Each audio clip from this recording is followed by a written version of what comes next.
Tonight, we're taking you beyond the cheerful facades of carnivals and amusement parks, past the cotton candy and carousel music, into realms where the rides have appetites and the painted smiles hide ancient hunger.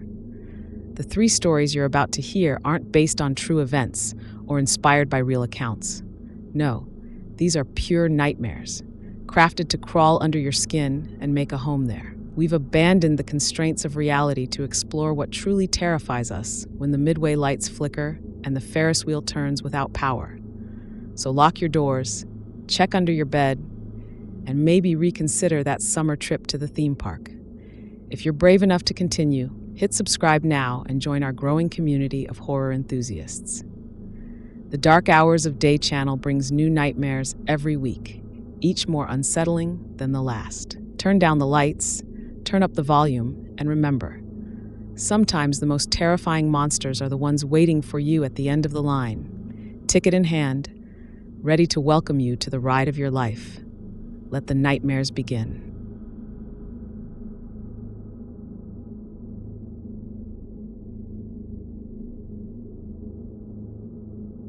The Ferris wheel at Midnight Pier hasn't turned in 20 years, which is why my blood ran cold when I saw it spinning under the moonlight. I'd come to photograph the abandoned amusement park as part of my urban exploration series. Midnight Pier had once been the crown jewel of coastal entertainment before a series of tragic accidents forced its closure in 2003.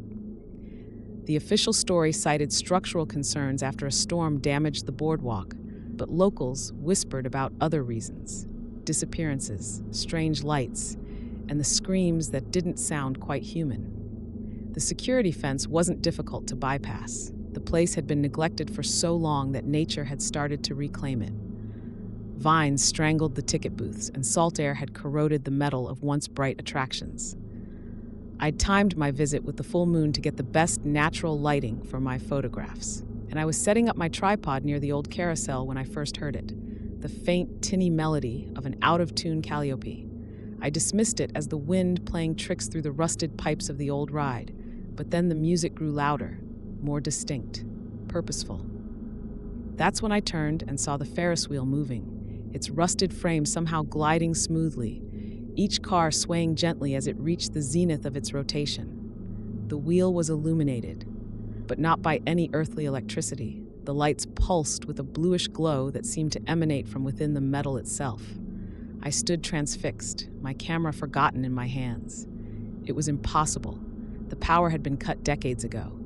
Even if it hadn't been, the machinery would have seized up years ago.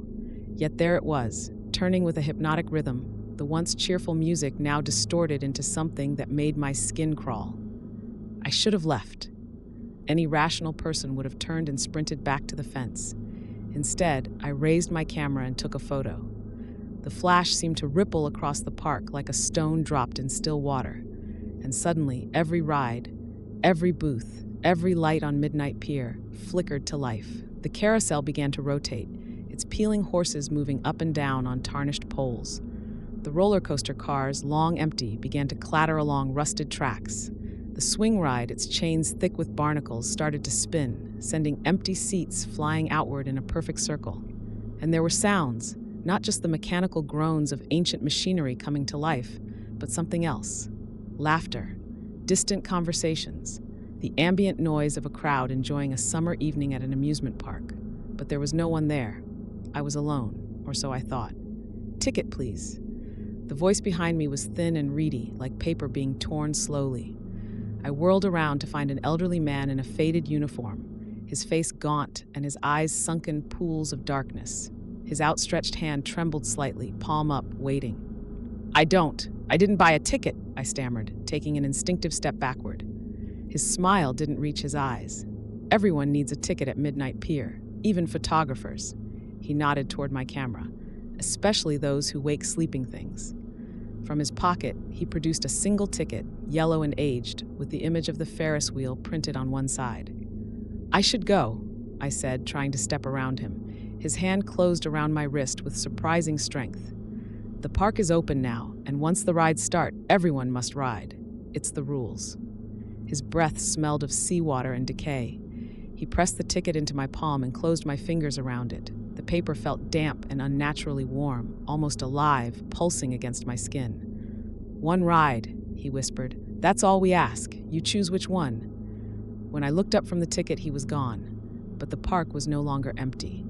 Shadowy figures moved between the attractions, not quite solid, but not quite transparent either.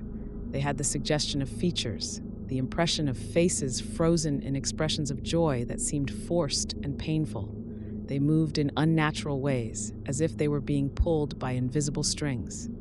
One of them, a vague shape suggesting a young woman in clothes from another decade, turned toward me. Where her face should have been was only a smudge, like a photograph that had been partially erased. She raised an arm, pointing toward the Ferris wheel. "First-timers always ride the wheel," said a voice to my left, a different attendant, this one younger but with the same hollow eyes and knowing smile. "Best view of the park, best view of what's to come." I found myself walking toward the Ferris wheel, my feet moving of their own accord.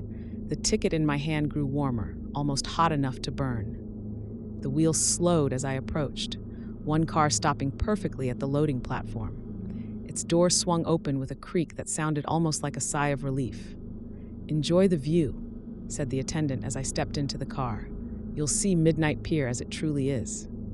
The door closed behind me with a final sounding clang. The car began to rise, carrying me up toward the starless sky. Below, the park stretched out in all directions, larger than it had appeared from outside the fence. I could see attractions I hadn't noticed before, a house of mirrors that reflected nothing, a tunnel of love where the boats carried only dark silhouettes, a drop tower that seemed to descend far deeper than physically possible. As I reached the top of the wheel, the car stopped with a jolt. The music below faded, and a heavy silence fell over the park. All the shadowy patrons froze, then slowly, in unison, turned their featureless faces up toward me. The ticket in my hand burst into flame, but it didn't burn to ash. Instead, it melted, the liquid fire running down my wrist and forearm, searing symbols into my skin that pulsed with the same eerie blue light as the rides below. A voice that seemed to come from the metal of the wheel itself vibrated through the car. "You have chosen the wheel of fate. Now you must choose again." The park below began to change. The attractions twisted, transformed, became more sinister versions of themselves. The carousel horses were now emaciated creatures with too many limbs. The roller coaster had grown impossible spikes along its tracks. The bumper cars sparked with actual electricity that jumped between them like hungry predators. "Choose your next ride," insisted the voice. "All guests must ride 5 attractions before dawn. Those who survive may leave. Those who don't, join our collection." I could see them now, the true forms of the shadowy figures. Not shadows at all, but people, preserved like insects in amber, their faces contorted in eternal screams, their bodies fused with the machinery of the rides they had failed to survive. "Choose," the voice repeated, more insistent. "Or we choose for you." The car began to descend, bringing me back toward the transformed park and its hungry attractions. Through the haze of terror clouding my mind, I realized what was happening. The park hadn't been abandoned because of structural damage or financial troubles. It had been contained, a prison for something that fed on fear and death and entertainment twisted into torture. And I had set it free. As my car reached the bottom, I saw the gates of Midnight Pier swing open wide, and beyond them, the lights of the nearby town twinkling innocently. The park was no longer content with the occasional urban explorer or curious teenager. It had grander appetites now. The car door swung open. The attendant's smile was wider now, impossibly so, stretching literally from ear to ear. "Your next ride awaits," he said, extending a hand that now ended in fingers too long and too numerous to be human. "Choose wisely. Dawn is still hours away." The symbol burned into my arm, pulsed in time with the lights of the attractions, each flash showing me visions of possible deaths on each ride. Drowning in the tunnel of love, being flayed by wind on the swing ride, crushed by the roller coaster, lost forever in the house of mirrors. 5 rides before dawn. Only the worthy may leave. But as the grinning attendant ushered me toward my second choice, I realized with sickening clarity that no one had ever been worthy. And Midnight Pier had been waiting 20 years for new guests to entertain.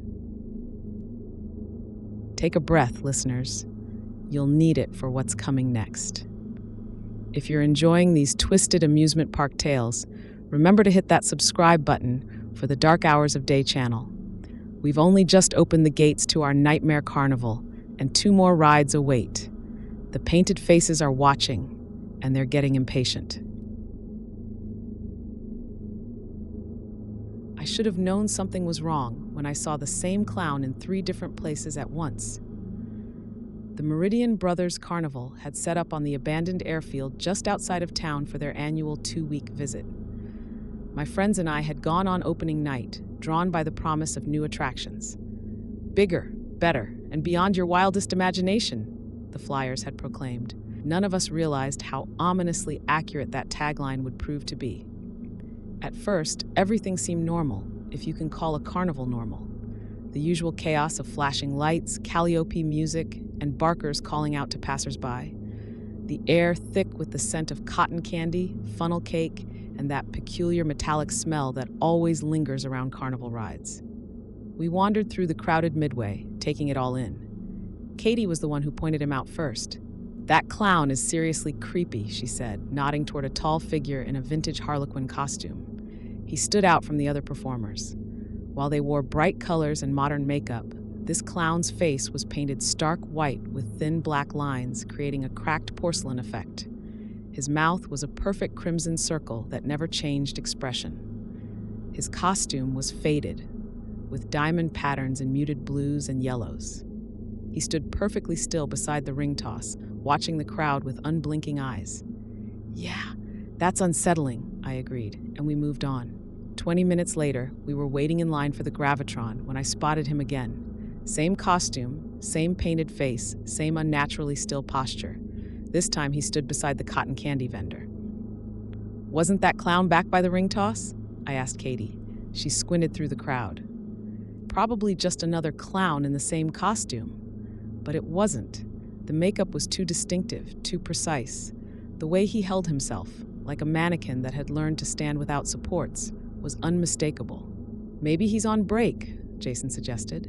I nodded, trying to shake the unease that had settled over me. But as we boarded the Gravitron, I glanced back and saw the clown again, now standing at the entrance to the funhouse, a good 100 yards in the opposite direction. 3 places, nearly simultaneously. "Guys," I said as we strapped ourselves in, "I swear I just saw that same clown by the funhouse." Katie laughed. "You're seeing things, Alex. There's no way he could move that fast." "I know what I saw," I insisted, but the ride started and the conversation died in the rush of centrifugal force pressing us against the wall. When we got off, Jason suggested we try the new attraction the Carnival was promoting, something called the Hall of Reflection. "It's supposed to be more than just a regular hall of mirrors," he explained. "The flyer said it shows you the faces beneath the faces, or some cryptic crap like that."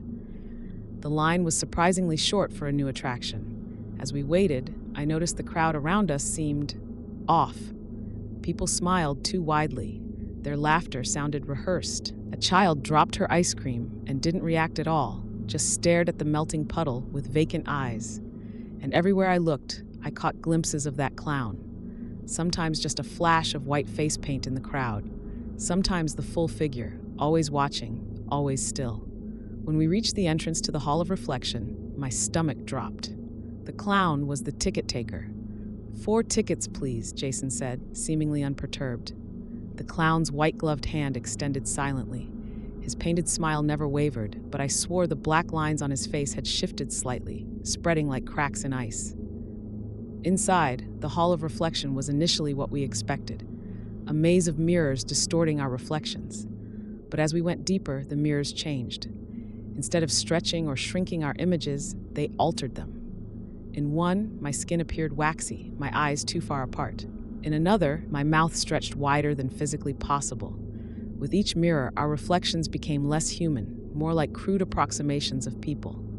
"This is some high-tech stuff," Jason said, but his voice trembled slightly. "It's just clever lighting," Katie added, but she didn't sound convinced. The final chamber contained a circular arrangement of mirrors, all facing inward. As we stepped into the center, our reflections appeared normal again, briefly. Then they changed. Our skin became white as chalk, our features flattened and simplified until we were looking at crude painted versions of ourselves. Clowns, harlequins, mimics, and our reflections moved independently of us. Mine raised a white-gloved hand and pressed it against the glass. "What the hell?" I whispered, backing away. All around us, our twisted reflections pressed against their mirrors as if trying to break through. Their painted smiles widened impossibly. "Let's get out of here," Beth said, her voice tight with fear. We turned to leave, only to find the clown blocking our path.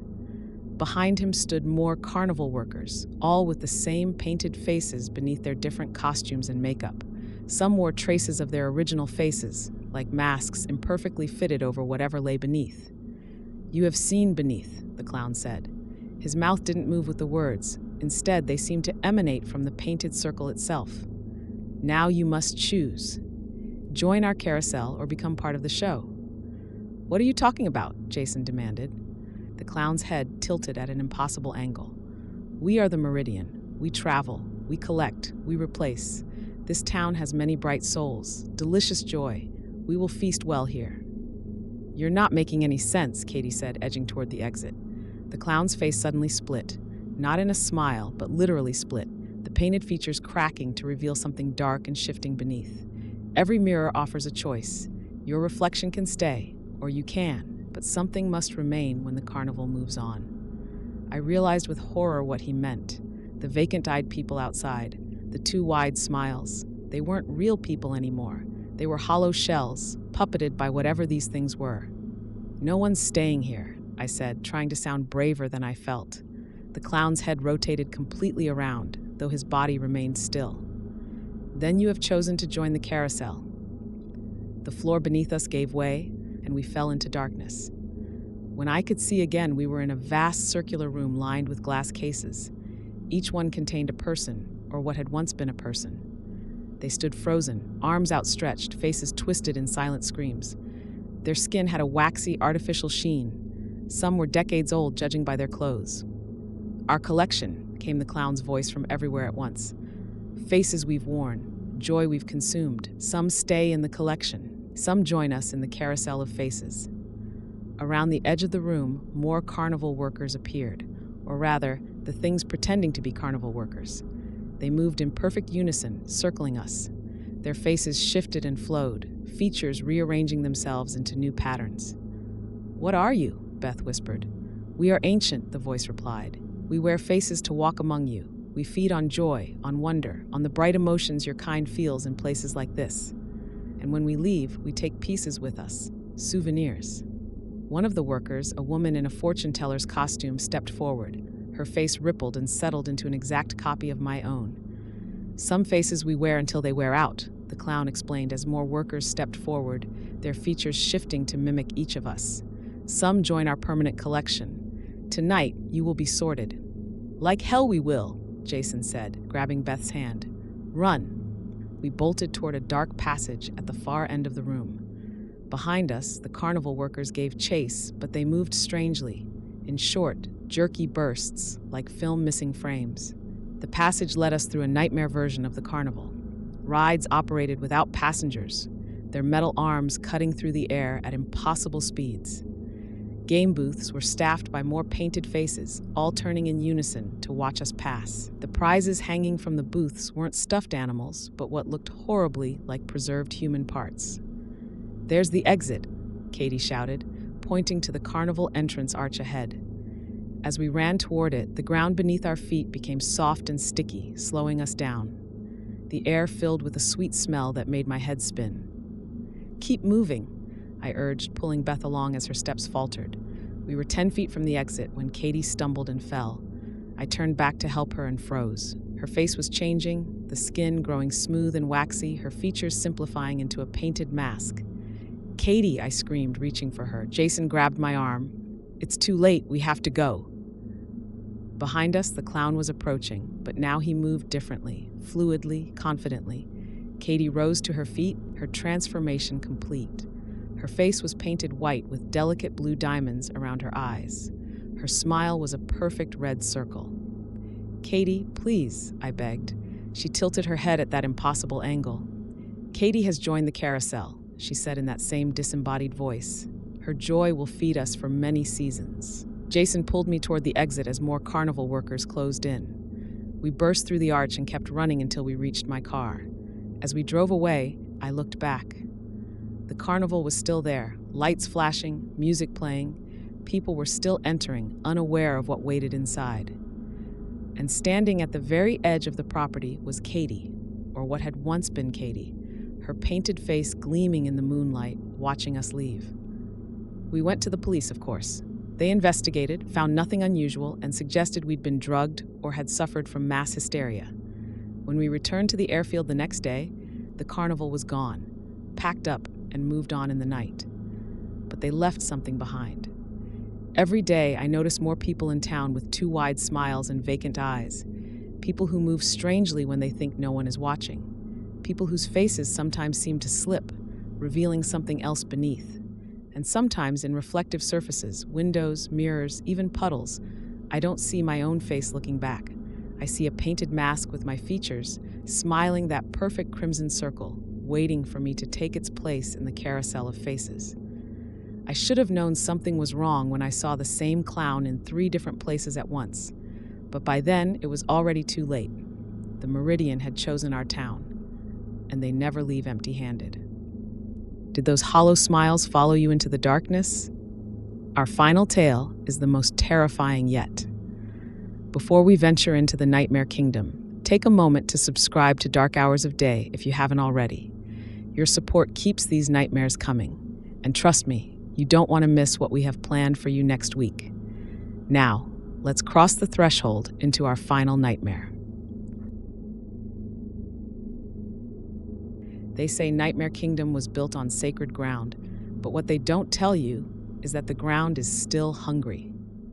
I'd been working as a night security guard at the theme park for just over 2 months. The pay was decent, the hours suited my nocturnal tendencies, and most importantly, it was easy work. Or so I thought. Nightmare Kingdom was the newest addition to the Thrill World family of parks, built on the outskirts of town where land was cheap and zoning restrictions minimal. The park's marketing leaned heavily into horror themes, haunted castle rides, monster-themed roller coasters, and zombie survival experiences. The regular staff dressed as various creatures of the night, and even the food court served grotesque-looking treats with names like brain freeze slushies and intestine pasta. During the day, it was all good fun, theatrical scares in a controlled environment where families could laugh off their fear. But at night, when the gates closed and the park emptied of visitors, something changed. My supervisor, Marcus, had been oddly specific during my training about certain protocols. Never stay in one place for more than 15 minutes after 10 p.m., he instructed. Always keep moving on your patrols. And most importantly, if you hear anyone calling your name, ignore it. It's just the wind playing tricks. I'd laughed it off as veteran security guards hazing the new guy. Theme parks are full of speakers, animatronic figures, and machinery that can make strange noises when cooling down. Nothing supernatural about that. My first month passed uneventfully. I made my rounds, checked that rides were properly shut down, and ensured no teenagers had hidden themselves away for after-hours mischief. Standard security stuff. It was during my 6th week that I first noticed something odd. I was patrolling the area near the excavation, a roller coaster built around the theme of an archaeological dig gone wrong. According to the ride's backstory, the fictional archaeologists had uncovered an ancient temple and accidentally released a curse. As I walked past, I could have sworn I heard digging sounds coming from behind the decorative facade, the unmistakable rhythm of shovels striking dirt. I radioed maintenance, assuming some crew must be working late, but they confirmed no one should be on site. When I went to investigate, the sounds stopped. The facade was just painted plywood and fiberglass, backed by the steel support structure of the ride itself. There was no excavation, no dirt to dig in. I shrugged it off as machinery settling or perhaps water in the hydraulic systems. A week later, I was passing through Forgotten Frontier, the Wild West-themed section that had been repurposed with an undead cowboy narrative. The saloon facade, which housed a virtual shooting gallery during operating hours, suddenly lit up from within. Through the windows, I could see shadowy figures moving around, and the player piano inside came to life, plinking out an off-key rendition of Buffalo Galls. I rushed to the entrance, keycard already in hand, ready to catch whatever trespassers had managed to break in. But when I pushed through the swinging doors, the saloon was empty and dark. The piano sat silent in the corner, covered by a protective tarp. These incidents continued and escalated. In Fairy Tale Nightmare, the twisted take on classic children's stories, I heard children giggling behind closed doors but found only empty rooms. In the Carnival Games section, I'd turn around to find all the stuffed animal prizes had shifted position, now facing me with their glass eyes. I should have quit then. Any rational person would have. But the job market was tight, and besides, I'd convinced myself there were logical explanations for everything. Then came the night of the 10th hour. I was making my usual rounds when my radio crackled with static. Through the interference, I heard Marcus's voice. "Johnson, whatever you do, get out of the park before 10 p.m. tonight. We forgot to tell you about the monthly maintenance. Chemicals in the air, not safe." The message cut off abruptly. I checked my watch, 9:47 p.m. I had 13 minutes to get to the main gate. I'd have been annoyed about the short notice, but something in Marcus's voice had sounded genuinely alarmed. I began heading toward the exit, walking briskly through medieval madness. As I passed the central fountain, a grotesque sculpture of a gargoyle vomiting water into a basin, I noticed the water had turned dark, almost black in the dim emergency lighting. 9:53 p.m. The water began to bubble and steam, though the night was cool. The gargoyle's stone features seemed to shift subtly, its grimace deepening, eyes appearing to track my movement. I quickened my pace, 9:56 p.m. The ground trembled beneath my feet. At first, I thought it might be a minor earthquake, not uncommon in this region. But then I realized the vibrations had a rhythm to them, like footsteps, massive footsteps. I broke into a run, 9:58 p.m. The park's lights, which should have been dim emergency LEDs at this hour, suddenly blazed to full brightness. Ride mechanisms whirred to life around me. Carnival music blared from speakers. It was as if the park had awakened for a midnight opening, but there were no guests, no operators. Just me, running for the exit as the second hand on my watch ticked inexorably toward 10 p.m. I didn't make it. At precisely 10, I was still 50 yards from the main gate when every light in the park went out simultaneously. The sudden darkness was absolute, disorienting. I stopped, fumbling for my flashlight, when I felt rather than heard a change in the air pressure, like a door to somewhere else had been opened. When my flashlight finally clicked on, Nightmare Kingdom was different. The cheerful, horror-themed facades had transformed. The fake blood and theatrical cobwebs were now real. The plywood and fiberglass constructions had become actual stone and rotting wood. And worst of all, the animatronic figures had changed too. Their jerky mechanical movements replaced with fluid, living motion. Their rubber masks were now actual flesh, twisted into impossible expressions. The theme park had become a genuine nightmare realm. I ran for the exit, but where the main gate should have been, I found only a solid stone wall covered in pulsating, vein-like growths. I was trapped. A voice echoed from the park's PA system, though it sounded nothing like the cheerful announcements of operating hours. This voice was deep, resonant, and somehow ancient. "Welcome, Nightwalker, to the true Nightmare Kingdom. You have been chosen to witness our feeding hour." The ground beneath my feet softened, becoming almost spongy. When I directed my flashlight downward, I nearly vomited. What had been concrete was now organic matter, pulsing, breathing, like standing on the surface of a living organ. "This land was once a gateway," the voice continued, "a threshold between your world and others. The native people who dwelled here knew this and kept the gateway sealed with their rituals. But your kind bulldozed their burial mounds and sacred circles to build your amusements." All around the park, I could see shapes emerging from the rides, from behind food stalls, from beneath the living ground itself. Humanoid but wrong, limbs too long, joints bending in impossible directions, faces featuring too many eyes or mouths that open sideways. "The barrier is thinnest at the 10th hour, the voice explained. "For 50 minutes each night we can reach through, but once a month, on the blood moon, we can fully manifest. Tonight, we feast. I watched in horror as these entities swarmed toward the park's center, the massive castle structure that served as Nightmare Kingdom's icon. As they converged, I realized there were people inside the park after all, dozens of them.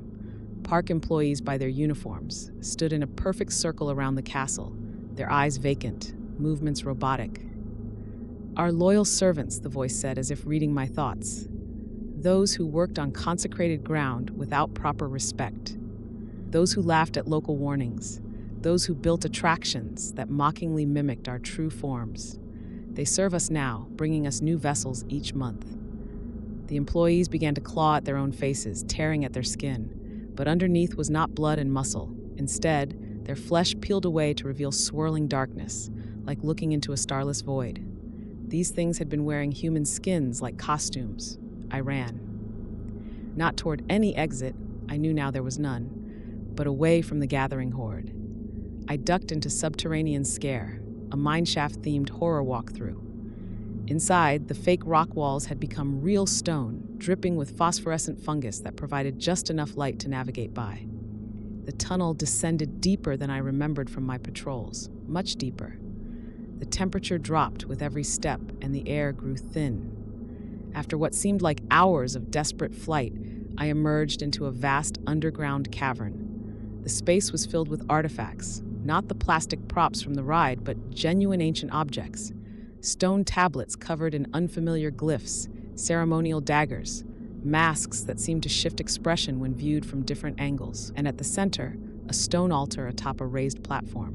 Lying on the altar was Marcus, my supervisor, his chest rising and falling in shallow breaths. His eyes were open but unseeing, and his mouth moved silently, forming the same words over and over. I approached cautiously, finally close enough to make out what he was saying. "I'm sorry. I tried to warn you. I'm so sorry." Behind me, a voice spoke, the same one from the PA system, but now terrifyingly close. "Your predecessor understands now, as you will." I turned to face a figure that defied description, a writhing mass of shadows that suggested a form without fully committing to one. Limbs appeared and disappeared. Eyes opened within the darkness, only to close and reappear elsewhere. The only constant was a mouth stretched in a too-wide smile.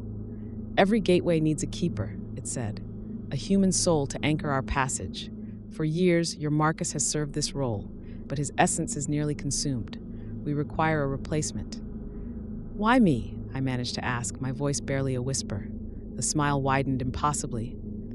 "You chose us. Those who seek employment here are drawn by what sleeps beneath. You felt our call without knowing it." With growing horror, I realized it was right. I'd been inexplicably drawn to the job listing for Nightmare Kingdom, had felt an immediate connection to the park during my interview, had ignored every rational instinct telling me to leave when strange things began happening. "The choice is simple," the entity continued. "Become our new anchor willingly and experience the power of the gateway. Learn to control what passes through, or refuse, and become mere sustenance, your life force divided among the many hungers on the other side." On the altar, Marcus began to convulse. His body contorted as if something inside was fighting to get out. His skin stretched and tore in places, revealing the same swirling darkness I'd seen earlier. "His time ends as the hour closes," the entity explained. "At 10:50, the gateway begins to seal again. A new keeper must be chosen before then, or we select randomly from those available to us." I looked at my watch, 10:48. "If I agree," I said, my mind racing desperately for a way out. "What happens to Marcus?" "Release. His service ends. The fragments of his consciousness return to the void." I knew then what I had to do, not out of nobility or self-sacrifice, but simple self-preservation. "I accept," I said. The entity's smile somehow grew even wider. "Approach the altar." As I stepped onto the platform, Marcus's convulsions stopped. His eyes cleared momentarily, focusing on my face. "I'm sorry," he whispered again. Then his body simply collapsed like a puppet with its strings cut. The darkness beneath his skin dissipated into the air. "Place your hands on the stone," the entity instructed. I did as I was told. The stone was ice cold and seemed to vibrate with a subtle energy. As my palms made contact, knowledge flooded into my mind. The true history of this land, the nature of the gateway, the entities that dwelled beyond it. I saw how the theme park's design had unwittingly recreated the sacred geometry of the original site, strengthening the connection rather than disrupting it. And I learned the rules, the limitations, the weaknesses of the entities that use this gateway. Now, the entity said, your first act as keeper, open yourself to us, invite us through. I smiled then, a genuine smile, not the rictus grin of the possessed park employees. No, the entity's form rippled with what might have been surprise. You agreed. I agreed to be the keeper, I interrupted. And now I know what that truly means. It's not just an anchor for your passage. It's a warden, a guardian. The native people didn't worship you. They contained you. The knowledge Marcus had passed to me included the true words of binding, ancient phrases that the original keepers had used for generations to strengthen the barrier between worlds, not weaken it. I began to recite them, my voice growing stronger with each syllable. The entity shrieked, its form fluctuating wildly as it lunged toward me.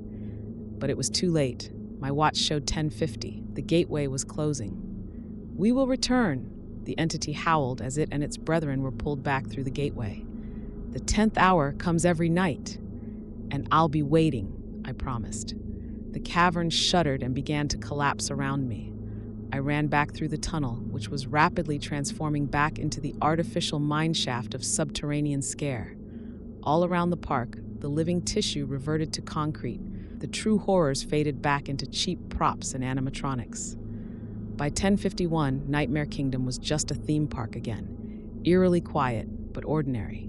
I still work night security here. It's my duty now. Every night, I patrol the grounds, strengthening the barriers where they're weakest. At 10 p.m., I stand at the center of the castle, reciting the binding words as the entities rage impotently against the gateway. Sometimes new employees ask why we're so strict about clearing the park by 9:30 p.m., why maintenance is never scheduled after dark, why certain rides are mysteriously closed for renovations on the night of the blood moon. I tell them what Marcus should have told me. Nightmare Kingdom was built on sacred ground, but what they don't tell you is that the ground is still hungry, and it remembers the taste of those who disrespect it. And so we close the gates on our nightmarish amusement park tour. I hope you've enjoyed these dark journeys through Midnight Pier, among the painted faces and into the Nightmare Kingdom. Though enjoyed might not be quite the right word for the chill that's likely crawling up your spine right now. If these stories resonated with you, don't keep the terror to yourself. Share this video with someone who appreciates the darker side of imagination. Every subscription to Dark Hours of Day helps us craft more nightmares for your listening pleasure. What horrors await in our next episode? What shadows will we explore? The only way to find out is to subscribe and join us again when darkness falls. Sleep well tonight, if you can, and perhaps reconsider that upcoming trip to the amusement park. After all, you never know what might be lurking behind those cheerful facades, waiting for night to fall and the 10th hour to strike. Until next time, this is Dark Hours of Day, where the scariest stories aren't always the ones that claim to be true.